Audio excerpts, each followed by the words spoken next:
That was hot and burning.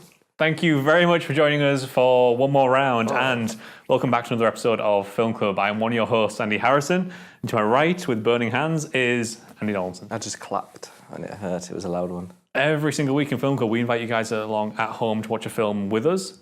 This week, we've been watching a totally peculiar film, Turbo Kid. Yeah, kind of an indie film. It was in Sundance 2015, I believe. Did you see how I skipped the drum roll because you've given up on it? So give us a rundown of Turbo Kid. How do we do this? So I'm going to do a rundown and I'm going to summarise this film in one sentence. Oh, God, okay, go on. It's worth it, the summary is class. Okay, I'm looking forward to this. So the film's about a guy. It's post-apocalyptic dystopian future. Sorry. It's true, though. I love post-apocalyptic It's not one dystopian. sentence. No, that's not the summary. Oh, you can give me this in one sentence after. I'm just saying, like, that's the future it's set in. You got one kid, and it's just about him surviving. And then he meets a friend called Apple. And it's just about them surviving. And then suddenly Apple gets caught, and it's just about him getting Apple back. And it's literally a film about them surviving this weird future.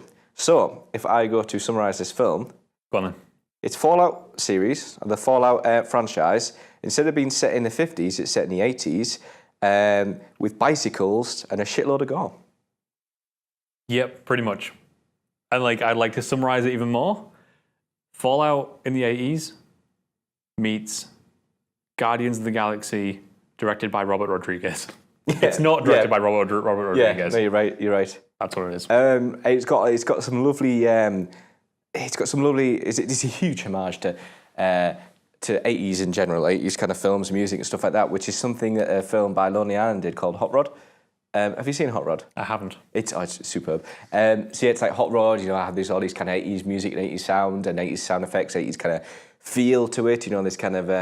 Alex has said, do you know much about the cameras? Does it look like that kind of 80s look to it or not? No, not really. I don't know, set design. It's got a very, very modern look to it. Okay, well, you've got modern look there. It's a French-Canadian production with a bit of New Zealand inside. I remember when I watched it today... Excuse me. When I watched it today, I saw there were so many kind of production companies inside. The title credits. And I was like, this is a lot. Yeah. Indie film that might be. But what's lovely is they've got that whole kind of French-Canadian vibe about it. And I don't really know what a French-Canadian vibe is, but when I was looking at the cast, and I was the directors and stuff like there's 3 directors. I will try and find them in a second. I'll do it when you're talking. 3 writer-directors as well. Yes, 3 writer-directors. You're right. They all wrote it as well. And I want to start this week, if you don't mind. Do it. I want to start this week with some bad stuff. Because do it. As a whole, I love this film. So I want to get a little bit of bad out of the way. Yeah. So we can talk about some of the good. The biggest problem with this film... Can I just say about the directors first of all, before I do? God, I'm going to absolutely murder these names. François, Simard, Anouk, Whissell, and Yoann-Karl, Whissell. Oh, 2 brothers. We're so sorry. So... The biggest problem with this film is the fact that there are 3 writer-directors. Can you see that then? Because I couldn't see that. Yep. How? In fact... I was wondering when I saw it, I was like, how do 2 people direct? I mean, I could understand 3 people. How do 3 people direct, let alone 2 people?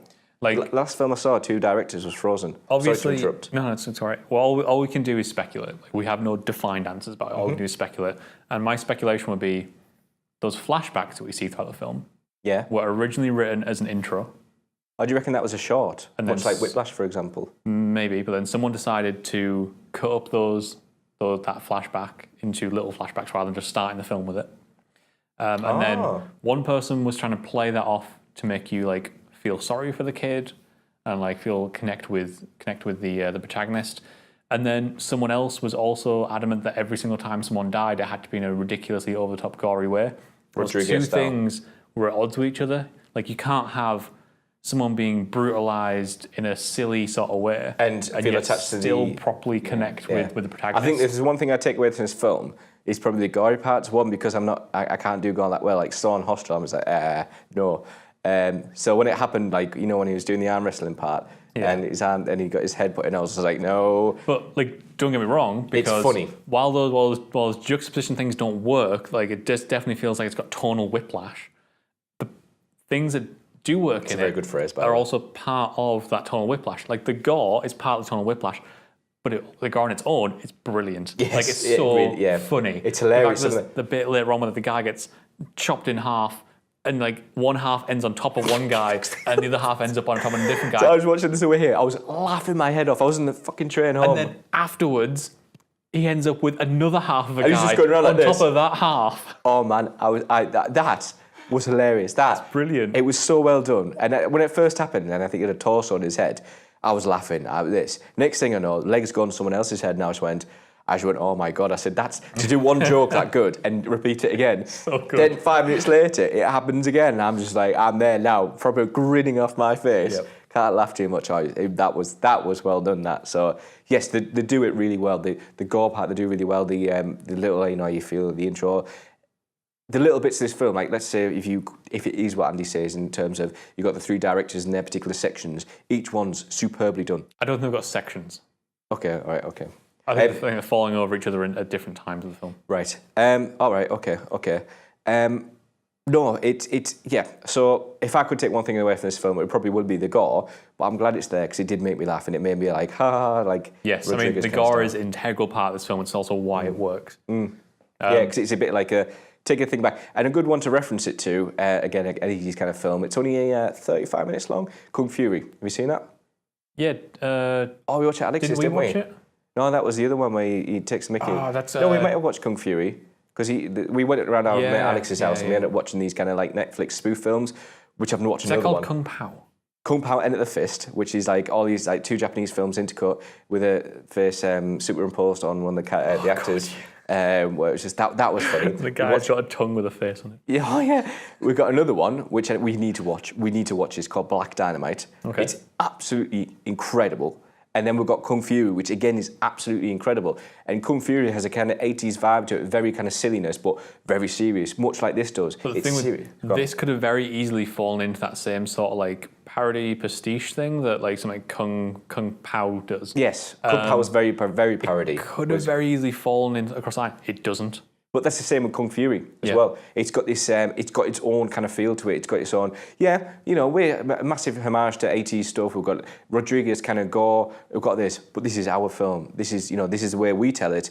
And fuck, we're not going to mess about it. Yeah, and they do so well. The story is still king in this. Like, sometimes things get in the way of emotional connections, but the story is still king, and they're not willing to sacrifice that for just silly humour. The humour's all really well written. Really, yeah. It's all really well choreographed. They're telling like visual gags as well as like dialogue gags. Characters are interesting. Yeah. Pretty well portrayed. Like, I think the acting was superb as well. Like I've never heard it's French Canadian or New Zealand is the. I love that, by the way. The strong arm wrestler. What's he called? The Australian arm wrestler. Oh yeah. I just love that was his name of the character. I'm trying to find the name of the character. They keep calling him the arm wrestler. Yeah, something like that. Frederick, the arm wrestler. I just like how they call him the arm wrestler. Yeah. No, you're right. Everything is straight. Like all this weird world, everyone rides around on bikes and collects like. Oh man, the bicycles, yeah. And collects like old 80s memorabilia and stuff. And yet everyone plays it totally straight. They do. They really do. It's seriously acted superbly as well. The main guy, Munro Chambers, and the main girl, Laurence Leboeuf, which is a superb name.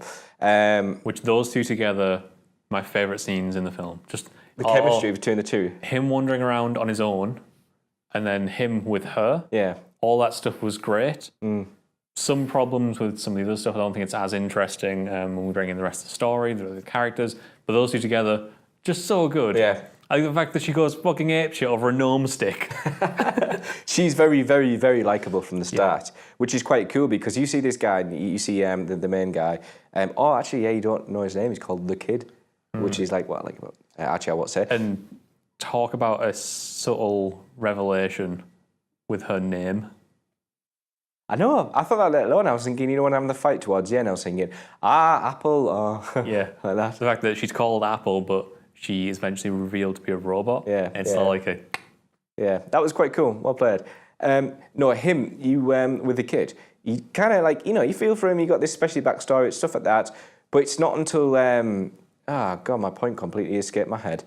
It's not until maybe it's tough. It's not until you see this really likable girl character and you see him defend for her that you start liking him more. Yeah. Whereas hers is instantly you love her.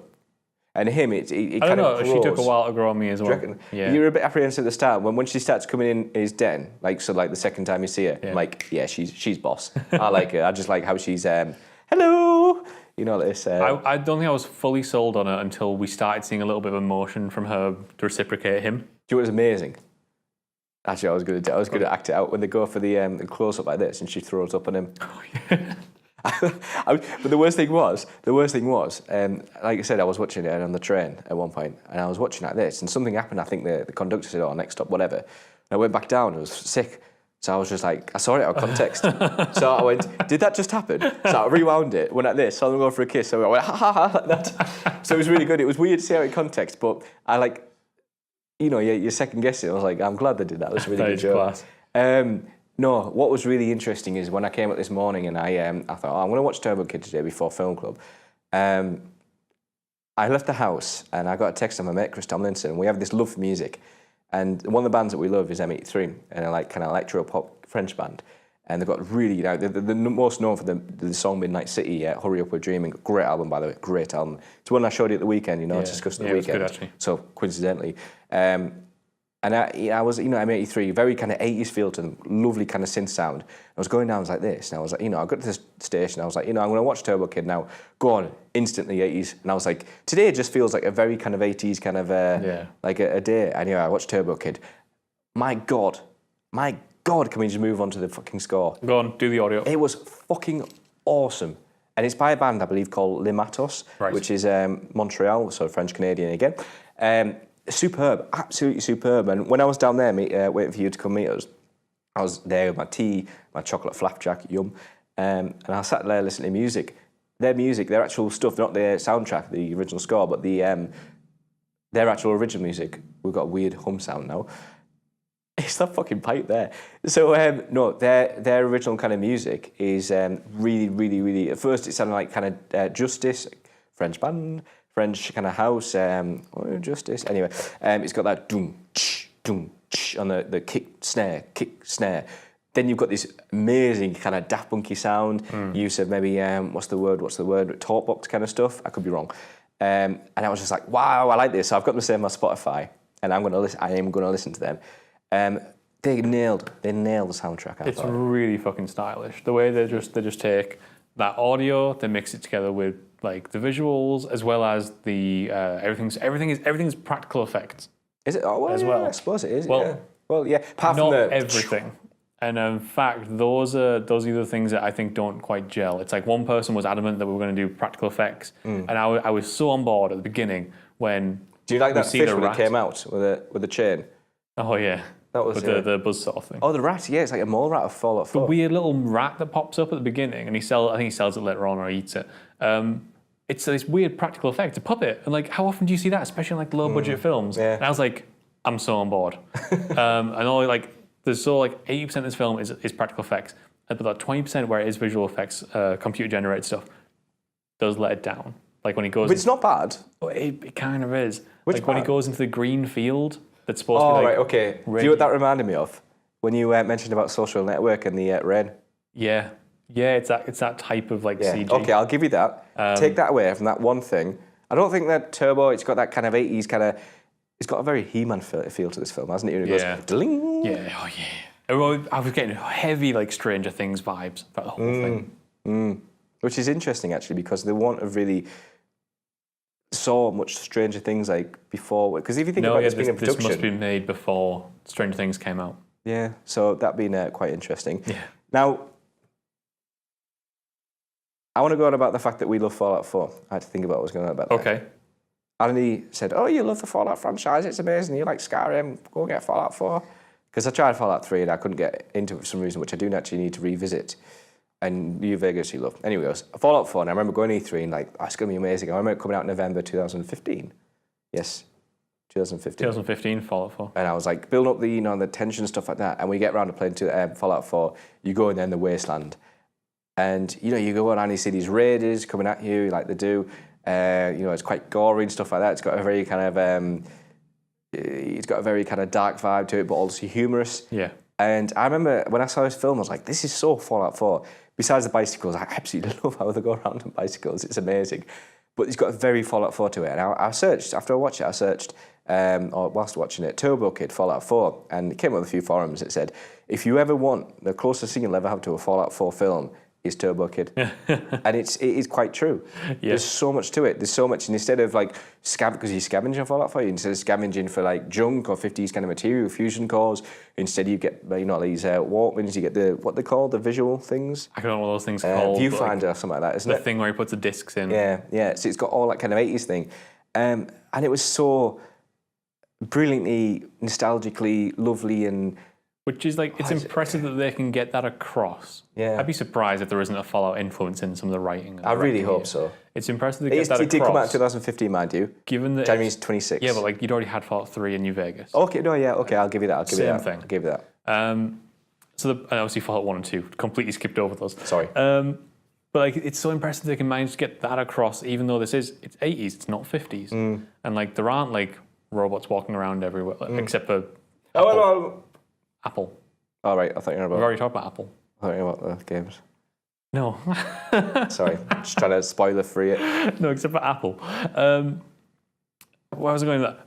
Funny thing is, that whole Fallout thing struck me as well the moment that you see the bad guy, because when he's got that guy in the pool and the camera goes up to him sitting there the first time, he's wearing like this metal mask. Oh, it's like a Centurion mask, isn't it? Like Stone Centurion. And if you've ever played Fallout New Vegas, Legat Lanius, who's basically the final boss of the game, wears that same sort of mask. Basically exactly the same mask. No way, I want to actually search this now. Don't worry, I'll put it up down here for you. Oh, thanks. I really like his little lackey, the guy with the skull face. He's like...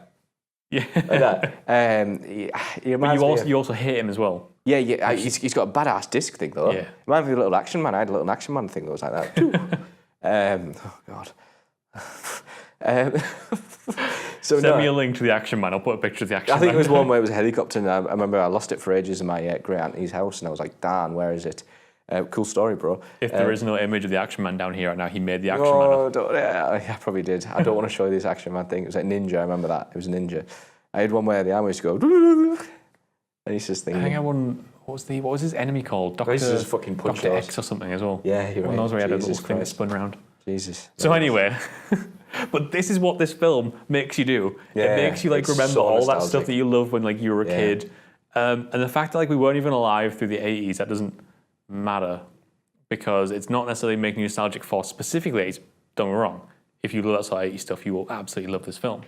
But it kind of just makes you remiss about childhood and that state of growing up. Yeah. Because it's wonderful to see the main character go through what should be hardening him as a character and what should be making him ready for the world. And it does. He grows up throughout this film, but retaining his like childish wonder. I remember seeing one of the reviews, and it was kind of knocking against the film from like hitting on that kind of whole renaissance of the vintage vibe going around at the moment. And I was like, hold on, I think that's a bit. You can say what you want. Everyone's entitled to their own opinion. It's all subjective. But I was just like, hold on, yes, there is that kind of vintage kind of love coming around and stuff like that. But you said it perfectly there. We weren't around through in the 80s, and we appreciate fully that 80s vibe. Yes, and they have all these kind of like the old 80s kind of kits, but look at the amount of movies that they reference, the amount of 80s music that they've referenced all this. Well, this is stuff that, whilst we didn't grow up with, we still have experienced. And for them to go, is this, am I right, is it for film, is this postmodern? This is very postmodern. There you go. There's a film club word for you. It's different to postmodernism in music, but the postmodern for film. It's the idea. You explain postmodernism? So basically, it's not making a story based off of something original anymore. It's actually basing its story, the way it makes its film, is based off of material which has come before, and that material was based on something prior to that. That's basically, in a very condensed nutshell, postmodernism that we're talking about here. So like the music, for example, they're not necessarily scoring it in a way which best influences that scene. They're not even scoring it in a way which is them just going away and making like an interesting song based off of I don't know, poetry, or based off of a mood that they felt at a certain time. It's actually based off of music which was established in the 80s. So you don't have to be born that era to fully experience it. It's just, it's brilliant what they've done. I'm really sure people who were born that era get more out of it. Yeah, no, you're right. But like nothing in here is it referencing actual 80s stuff. Like you can see Rubik's Cube and stuff, but like even the people he look up to, the reason he becomes Turbo Kid, he's looking up to a guy called Turbo Runner. No, I don't think it's Turbo Runner. Turbo Rapper, Turbo Racer. Turbo Racer. Is it? Or is that a film? I think it's Turbo Racer. So anyway, he's looking up to this guy in this Turbo Rider. Turbo Rider. There we go. But even that isn't based on anything real. The closest thing I can find is an analog. Have you seen Jingle All the Way? Where Arnold Schwarzenegger has to go get his kid this present on Christmas Eve, and he wants this action figure, but it's an action figure of this thing called Turbo Man, and it's this superhero dressed in this big red suit with what looks like a bike helmet on his head. Basically the same thing. Like they must have been referencing it. If not, what a coincidence. Yeah, well, look at what you said about Fallout New Vegas. Yeah, it's. I think they're clearly drawing heavy visual influences from particular touchstones. But that's not bad because they've made their own thing from that. No, it's not bad at all. It's like we said earlier. You know, you have this gore, you have this bicycles in it, you have this dystopian. But I absolutely love post-apocalyptic dystopian films. I have a huge love for it. I love that kind of depressing but lovely nature of it. It's why I love Fallout 4 so much. You have that. You have all these other factors, the 80s vibe, but it works in its own film. Yeah, it really does. Absolutely. Alex, you're absolute legend for recommending this. It's a great film. Seriously. It's like I said, it's got a couple problems about it. Some of those problems. Yeah, it's not perfect. Definitely, like it does shit. occasionally treat you like an idiot in terms of being an audience member. The fact that there are flashbacks when like the first flashback where you just see the kid, his mother, and like a bike wheel, and she's looking shocked. In that flashback, we all knew exactly what was going to happen. She was going to get killed, and yet we flash back second time, we flash back a third time. We see gratuitous deaths. Like we don't need any of that information, and yet it still happens. And then right at the end, where they're going for their final fight, it like shows his thing flashing, cuts back to Apple waking up. We didn't need that again. Like she could have just turned up, and then we'd figure it all out. Well, look what happened when in the swimming pool, and she got shot, and she turned up, and he does a second question her to her about 5 minutes later. He's like, "How did you survive?" Yeah, so they could have done it that way. They could have maybe taken a few things away. I would have loved to have seen this film done by 2 of those directors. Yeah. Get rid of maybe one of them and just have maybe more focused vision. As a whole, what a wonderfully unique independent film. Please do watch it. Don't like that last bit there is just a couple of gripes, but it's nothing to take away from what it was. It was superb. Minor gripes. Watch this film. You need to, have a blast with it because it's a really fun film. Oh, Alex described it perfectly. It's the kind of thing you put on a Sunday evening and you just want to chill out. You know, I fancy a good Sunday evening film. As long as you don't got like a squeamish stomach. Yeah, good point. Not after Sunday dinner. So, do let us know in the comments below what you thought of Turbo Kid, or you can hit us up on Twitter. And then next week in Film Club, we are going to be... Funny enough, we didn't plan this. Yeah, continuing on from the superhero 80s vibe. We totally did not plan this, but next week you are going to be watching, hopefully with us, Guardians of the Galaxy. And promise you, didn't plan this. Because this is kind of like this Turbo Kid's superhero 80s vibe. Then we've got Guardians. Is Cuss Guardians going to come out? And we're looking forward to Guardians of the Galaxy 2. So an excuse to watch it again. Yeah. The first one. So let us know what you think of this film. Let us know what you think of Guardians. I can't wait to watch it again. Yeah, I'm kind of excited. James Gunn. So, yeah, thank you very much. See you guys next week.